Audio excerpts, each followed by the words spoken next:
조금 젊으신 분은 좋다고 그러시고 연세가 드신 분들은 이렇게 고개를 이렇게 흔드셨어요. 예. 다 사람들이 가지고 있는 자기의 그 감성이 이렇게 익숙한 감성으로 이렇게 쏠리게 되죠. 익숙하면 은혜가 되고 익숙하지 않으면 은혜가 안 되는 거예요. 그러니까 어떻게 보면 어떤 신앙이라고 하는 것은 나 중심의 느낌? 그렇지 않아요? 나 중심의 인지? 이런 게 과연 신앙일까? 근데 그것만 옳을까? 라고 우리가 거기까지 좀 발전해서 생각해 볼 필요가 있습니다.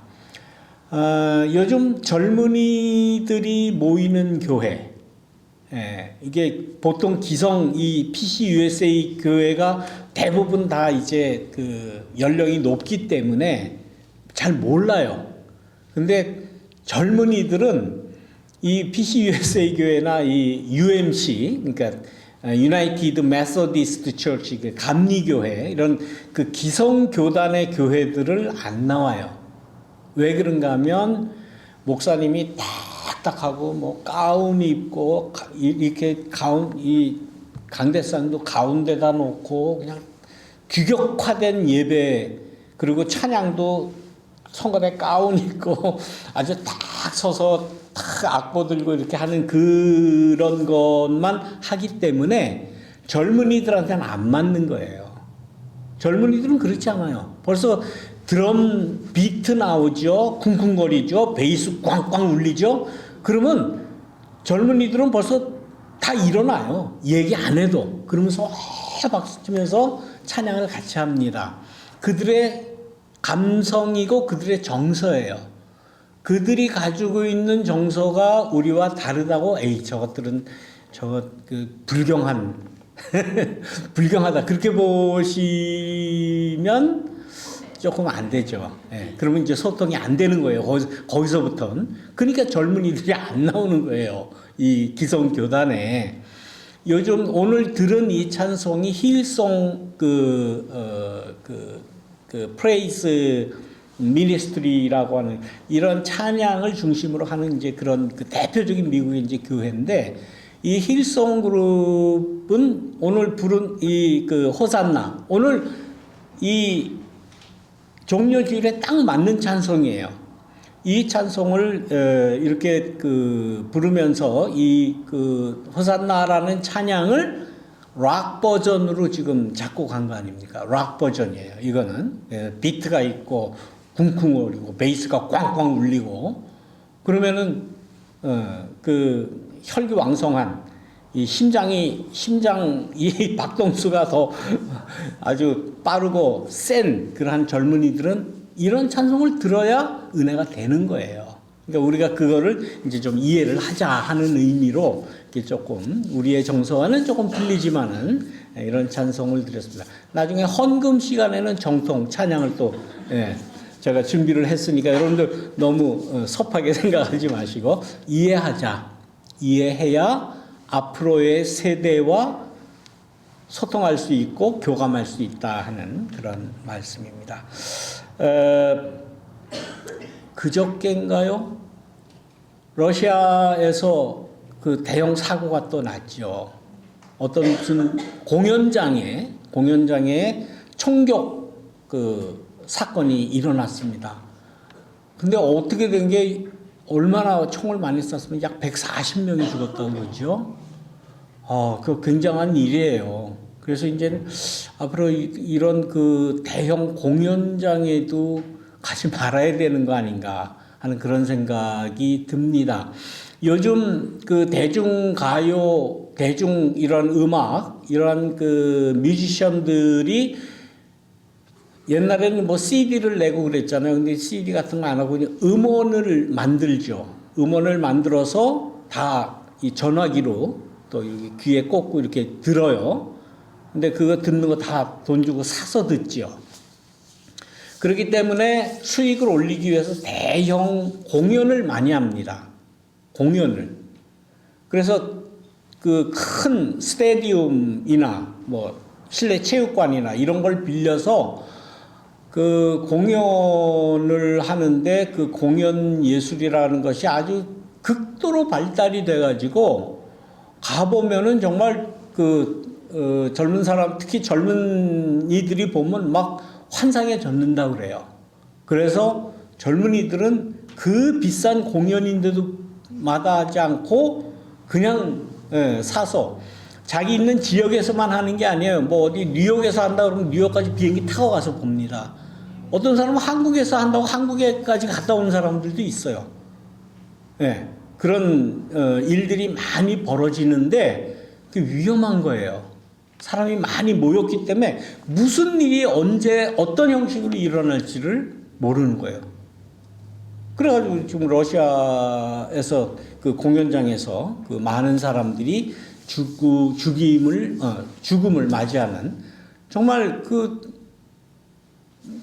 뭐 진짜 어처구니 없는 죽음 아닙니까?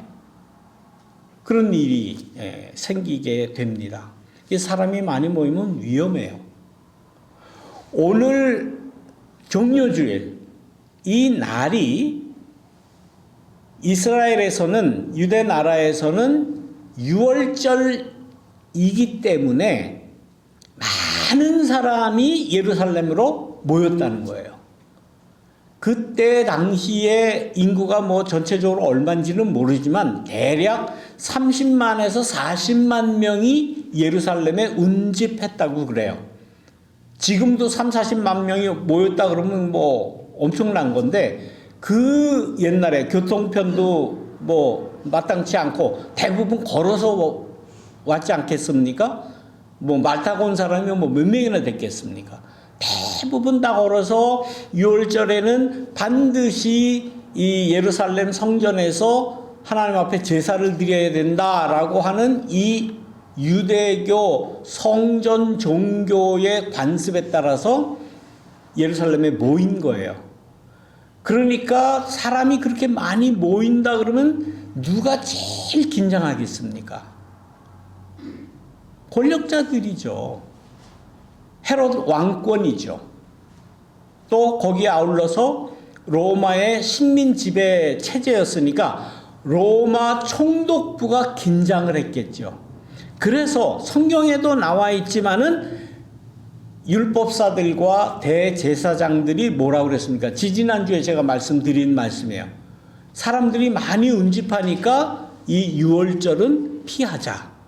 그렇게 계략을 짠 것 아닙니까? 사람이 많이 모여서 이 많이 모인 사람들이 어떻게 변할지 모른다. 갑자기 시위를 할 수도 있겠고, 데모하면서 뭐 구호를 외치면서 물러가라 뭐 그렇게 할 수도 있고, 또 반로마 세력과 합세해서 독립운동이 일어날 수도 있고, 우리 한국 조선시대 같이 뭐 3.1 만세운동이 일어난든가 그런 일이 일어날 수 있기 때문에 로마 총독부와 또 유대의 헤롯 왕권과 그 당시 유대의 기득권자들은 초긴장 상태예요. 왜냐하면 이 체제가 깨지면 자기들의 기득권도 날아간다는 걸 너무 잘 알기 때문에 그런 겁니다. 그래서 이 예수라는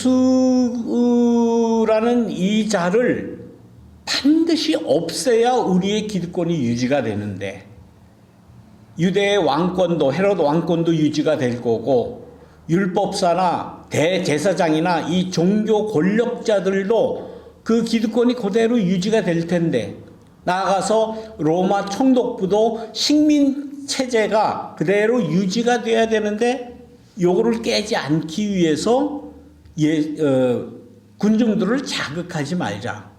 자극하지 말고 계략을 꾸몄잖아요. 어떤 계략을 꾸몄습니까? 예수 공동체 내부에서 반란이 일어나도록. 그러니까 예수 공동체, 예수의 제자 중에 하나가 예수를 파는 것으로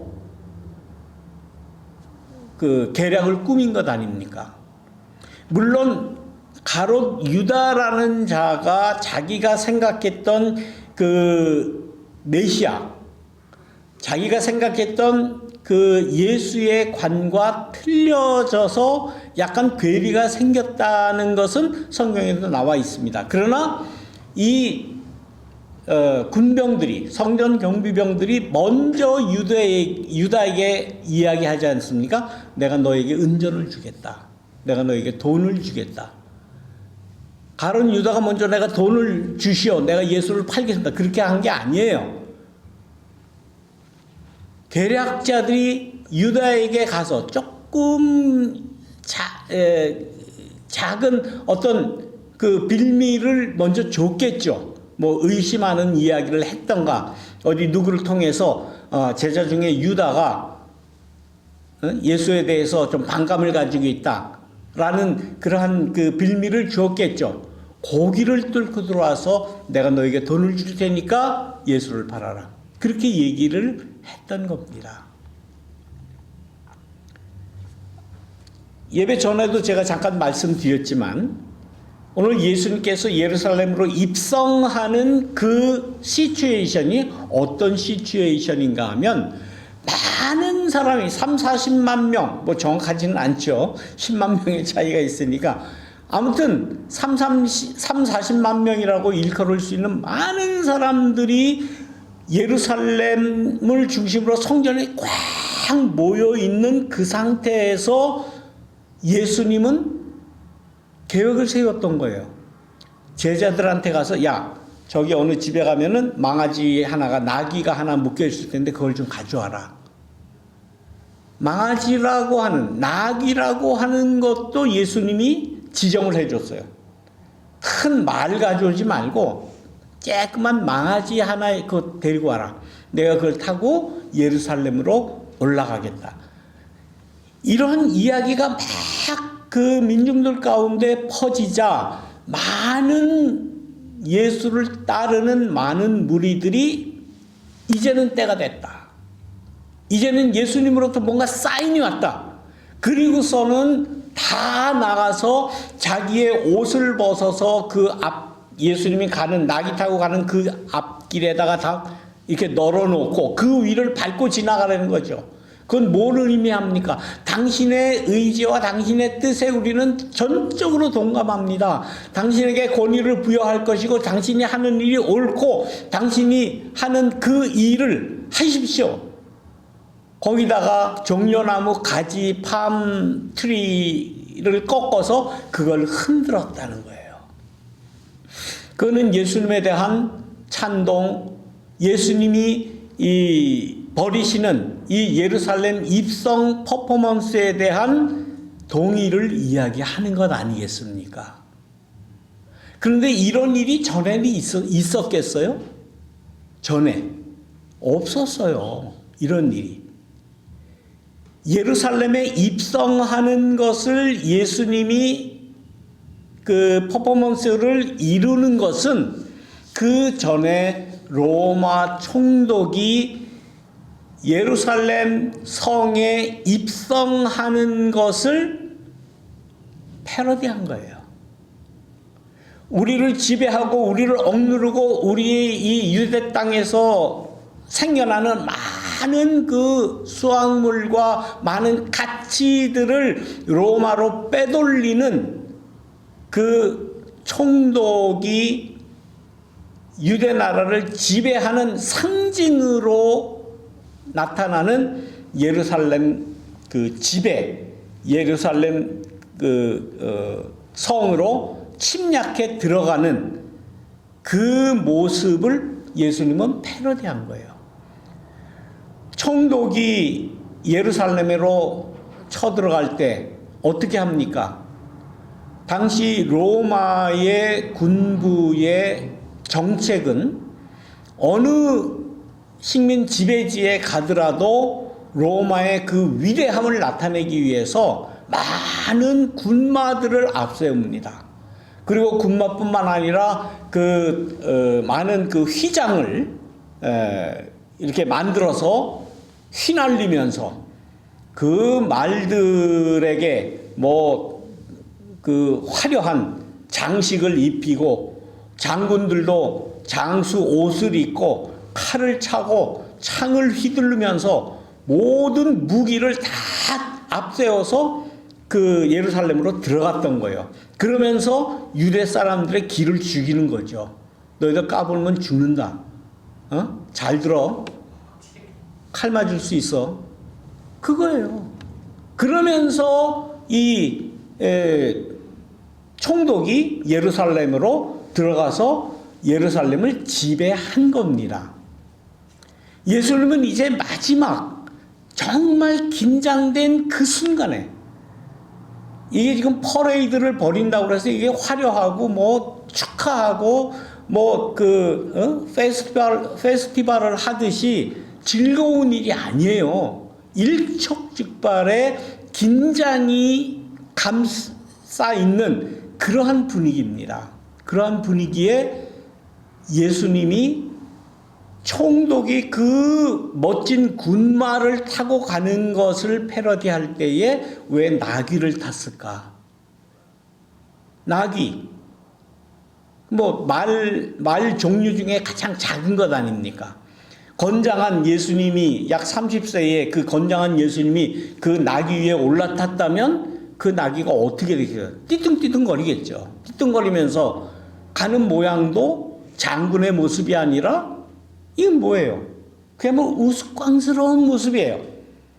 예수님은 오히려 그러한 모습으로 예루살렘에 입성을 하면서 진정 하나님의 나라를 이루는 하나님의 뜻을 펼치는 메시아의 모습은 이런 모습이다 라고 나름대로 퍼포먼스를 하신 거예요.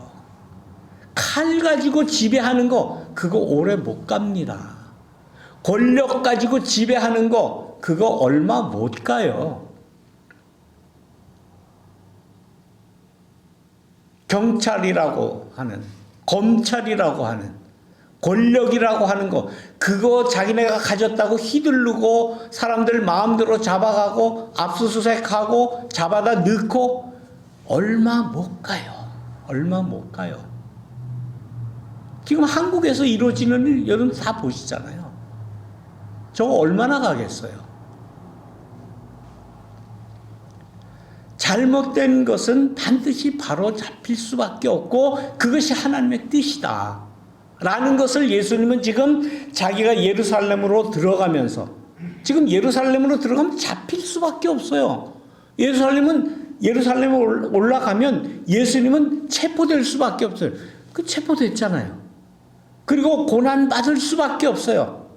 아직은 그 악의 무리들이, 권력자들이, 로마의 그 식민 권력이 헤롯의 부정한 잘못된 정권이 율법사들의 또 이 제사장들의 이 잘못된 종교 권력이 아무리 센 것 같아도 그 얼마 못 간다고요.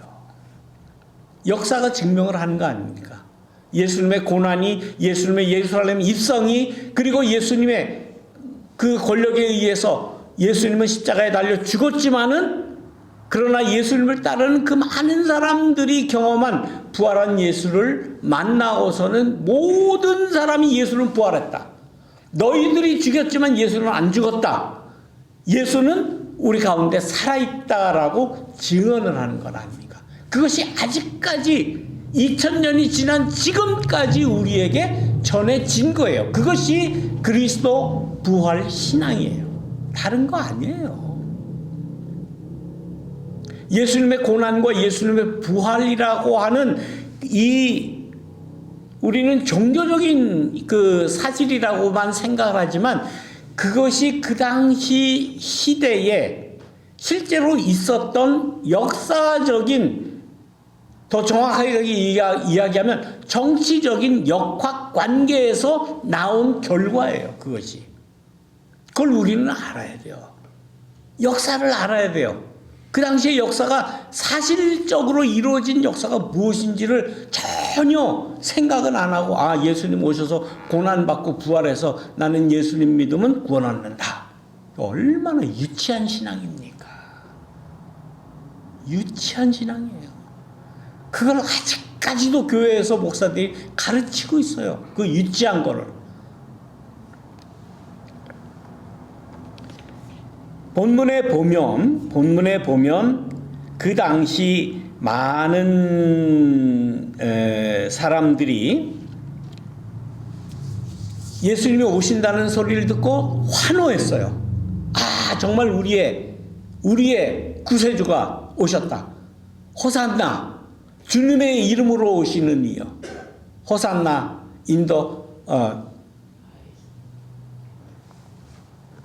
이 말이 호산나 주님의 이름으로 오시는 분이라고 하는 이 말이 뭡니까? 주님의 이름으로, 하나님으로 이름으로 오시는 분이라는 이 찬양. 그리고 그 이후에 이스라엘 왕에게 찬양을 외치는 이 군중들의 마음에는 뭡니까? 우리를 지배하는 로마 이 총독부, 너희들은 우리의 지배자가 아니야. 우리는 다윗 그때에 이스라엘의 왕으로 오는 그때를 우리는 찬양한다. 이게 권력의 주체를 이 민중들은 달리 본 거예요. 우리를 지금 지배하는 것들은 로마의 총독부지만은 그러나 우리를 지배하는 분은 하나님이시다라는 말이에요.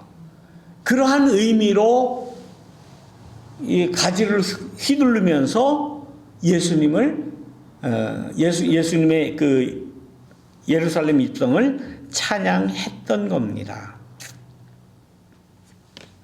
그런데 이 일이 그때만 있었던 것이 아니라 이미 구약 시대에도 있었어요. 구약의 스가랴 예언자를 통해서 이 말씀, 시온의 사람들아 두려워하지 말아라, 너희 왕이 나귀 새끼를 타고 오신다 라는 이 말은 스가랴에 써 있는 말씀이에요. 스가랴의 예언자들이 이미 예언한 말씀이에요.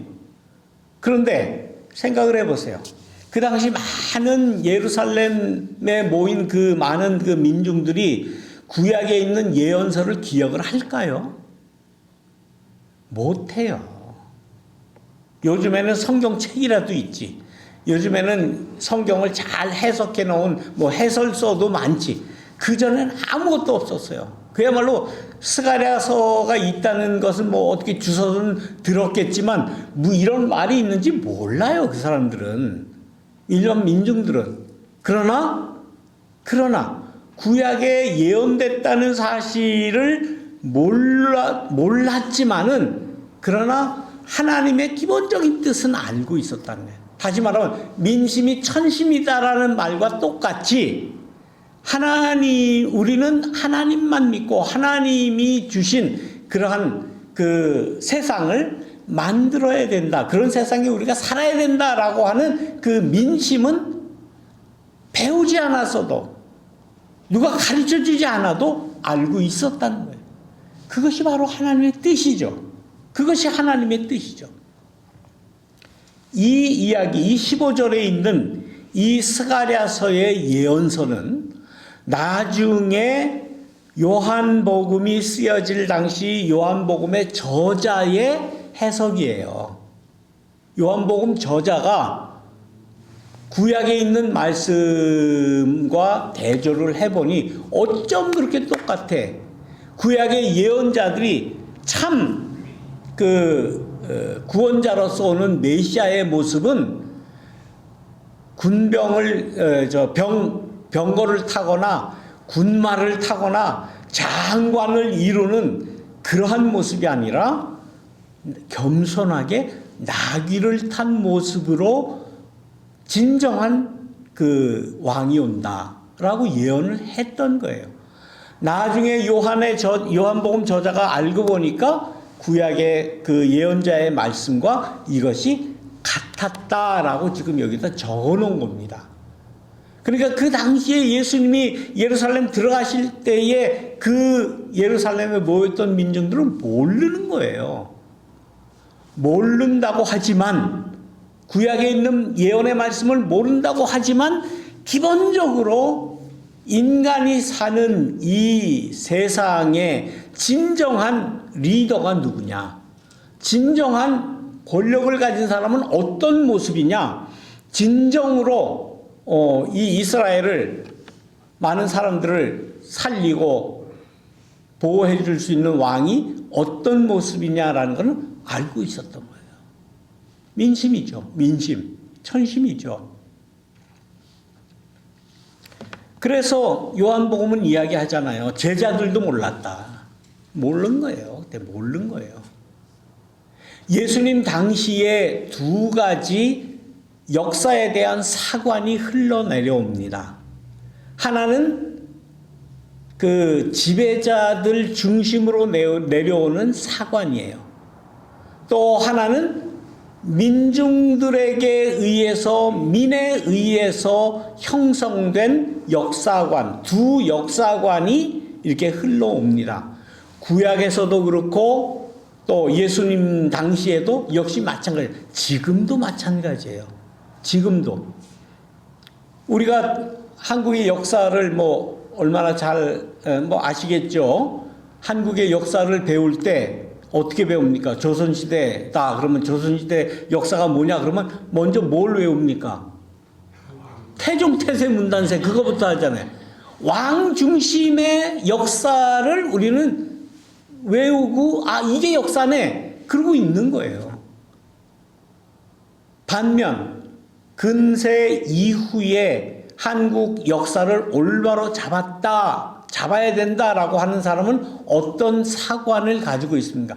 한국 조선 민중사를 중심으로 역사를 이어나가요.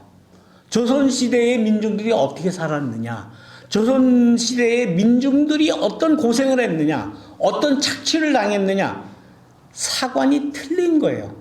왕을 중심으로, 지배자를 중심으로 역사를 쭉 써 내려가는 것과 그 시대의 민중들, 그 시대에 실제로 농사를 짓고 뭔가 가치를 만들어내고 역사를 이루는 가장 물질적인 기본적인 그러한 일을 감당한 민중들을 중심으로 한 사관, 이건 다른 겁니다. 다른 거예요.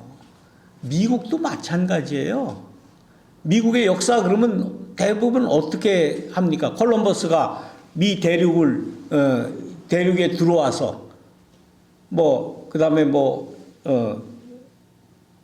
대통령제를 채택을 하고 독립을 하고 그 이후에 1대 대통령부터 지금 몇 대입니까? 40 몇 대예요. 대통령 중심으로 쫙 해서 상원이 이르고 양원이 있고 어떤 의원이 있었고 이런 다 지배자들 중심으로 역사를 기록하고 그게 역사다라고 생각을 하고 사는 사람이 있는 반면 미국 민중사 역사도 또 따로 있습니다. 미국 이 본토에 원래 살았던 원주민, 우리는 인디안들이라고 부르지만 네이티브 아메리칸들의 역사를 중심으로 그들이 어떻게 착취를 당하고 어떻게 죽어갔고 어떻게 학살을 당해갔는가라는 그 중심의 민중사가 따로 있어요. 역사관이 다 따로 있습니다. 문제는 우리가 예수를 나의 구세주라고 믿는 이 입장에서 어떤 사관을 가져야 될까? 어떤 역사관을 가져야 될까? 오늘 여기 요한복음 본문에서도 나오듯이 지배자들을 중심으로 한 그 사관, 그 역사관을 가져야 되는 것이 예수 믿는 사람으로서 올바른 그 생각인지, 아니면 예수님이 예루살렘 입성할 때 호산나 부르면서 자기의 옷을 다 깔면서 종려가지 흔들면서 예수님을 찬양했던 그 민중 사관을 가지는 것이 올바른 신앙인지, 그건 여러분들이 선택하셔야 돼요. 여러분들의 신앙적인 양심으로 사관을 가져야 되는 겁니다.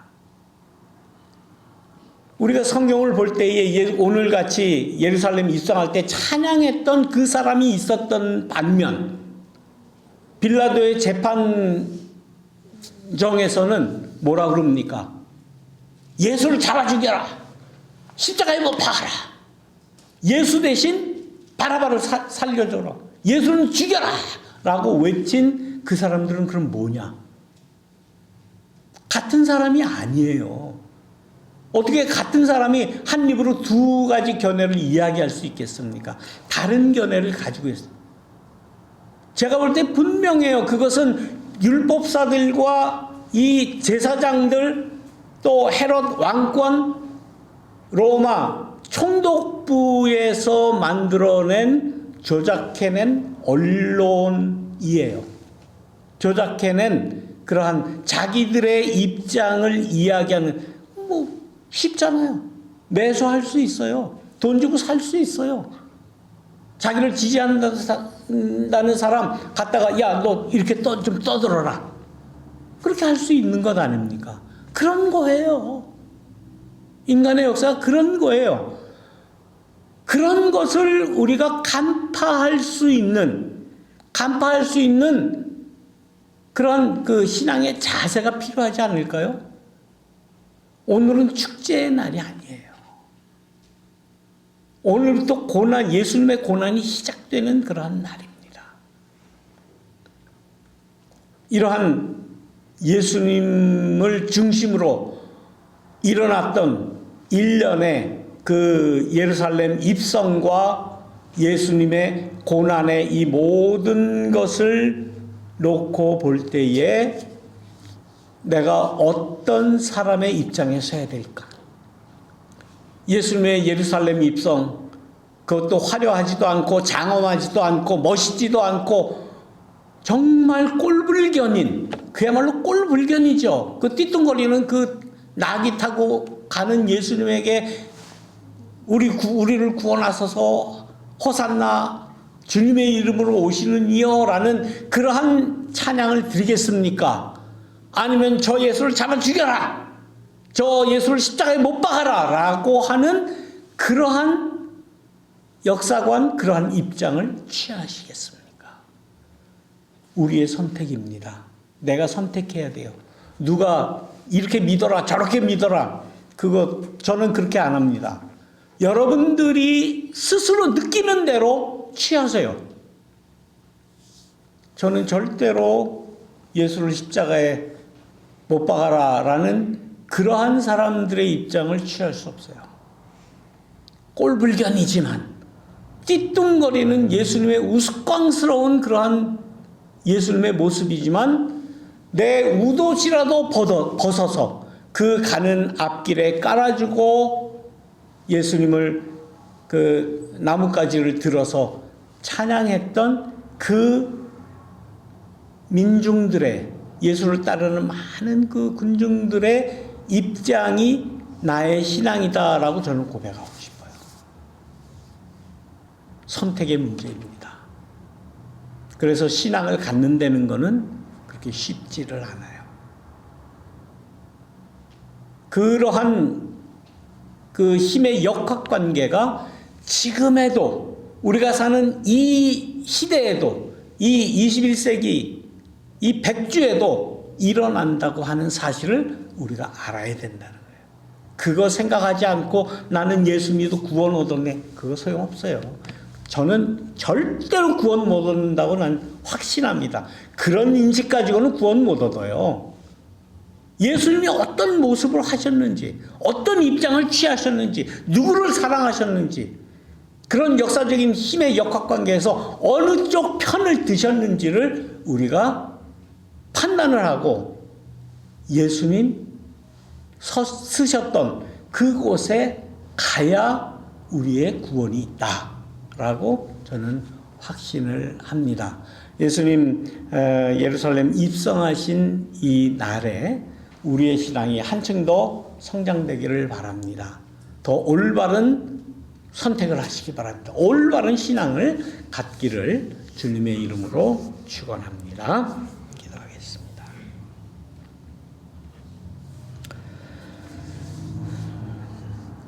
이 땅에 오셔서 가난한 사람들, 힘없는 사람들, 일반 대중 민중들을 사랑하셨던 주님, 호산나 주님의 이름으로 오시는 분 찬양합니다라는 이 찬양이 진정으로 예수님께 드려지기를 원합니다.